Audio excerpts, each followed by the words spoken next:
the agent. Thank you, Mr. Chairman and members of the board. I'm Steve Gomes. I'm the agent in charge of this project, and I can say I wish the world was flat. It would be a lot easier to build. And so what I'm going to do is focus just on the two items that I think that Mr. Lynch has referred to in, offering this to be his motion to deny this. This project has been, or this property was subject to a minor subdivision in 1993. And in your packet, I wrote a letter. I don't know if you have that, but I'm going to kind of refer this to quite a bit. And if you've read it already, I don't want to go over many things that you've already studied. This is a subdivision. It is a hillside construction. We do not have retaining walls, though. They're 500 feet long and 23 feet high. At some point, they're 23 feet high, but you can imagine we're going to. The purpose of retaining walls is to have less grading and less impact. Okay, and these are fully mitigated items to protect soils. So in 1993, Mr. Manning's going to place this is a slope map in green. Just the green one. I think it's all the room we have for. Mr. Gomes, that is also the same one we have in our packet, correct? That's right.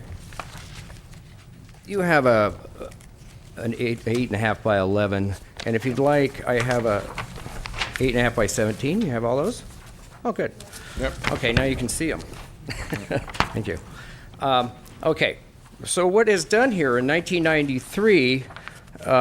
They approved the minor subdivision, and they said, okay, but prove that you have areas of less than 30% to build on. Okay. The parcel 1 was not shaded in, but most of it is less than 30% grade, but it has a house on it, and they didn't include it in the area to be built upon. Now, we have placed lots in that parcel, the old existing parcel 1, and we have developed this project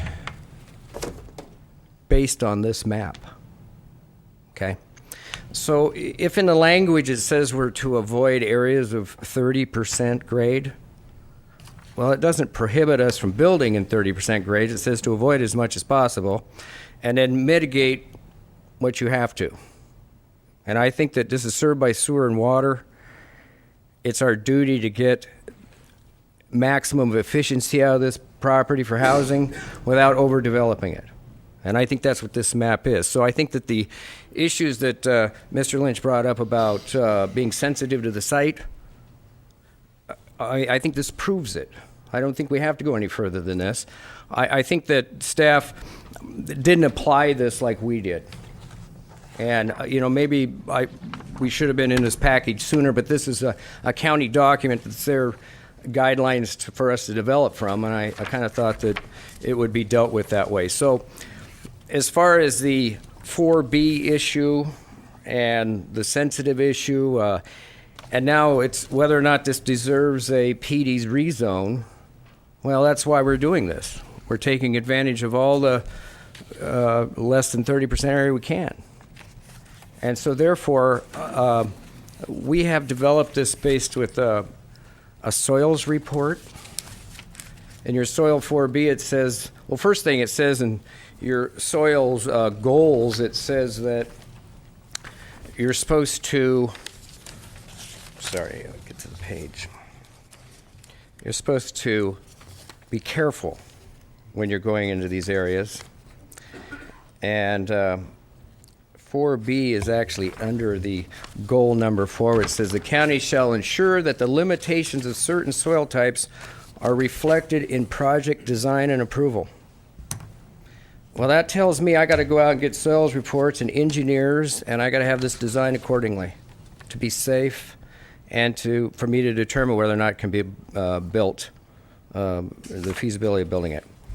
And then you put 4B underneath that, and it says, well, road building, site construction should avoid areas which exceed 30%. Well, many times you have minor subdivisions where you're having a 1 lot or maybe 4 lots, but it's not required to have a soils report.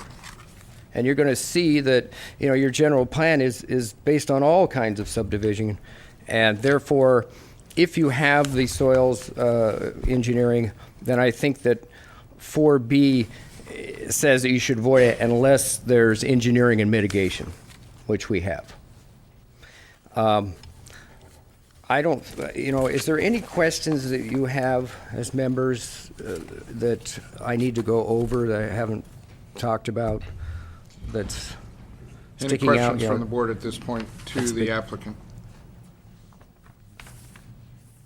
Okay, I mean, I have Ken Wheeler here about drainage and engineering and soil types, if we want to listen to the public comment, and I'd like to reserve a little time after that for us to respond. Thank you. Okay. Any other presentation from the staff, the applicant, or the owner? Okay. Now I think I'm back on track, and I'll go to the public comment. I have a number of speaker cards. And I'll call the first speaker and then the follow-up speaker, et cetera, et cetera. Please step to the podium, state your name for the record, and try and keep your comments at 3 minutes. And the first speaker I have is Michael Manning, followed by David Raitt. I'm sorry.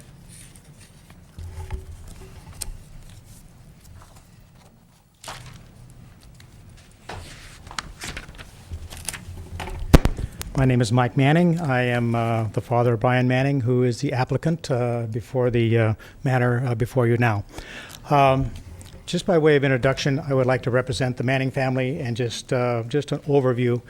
My grandfather, Arthur Moulton, purchased the land in question here about 80 years ago.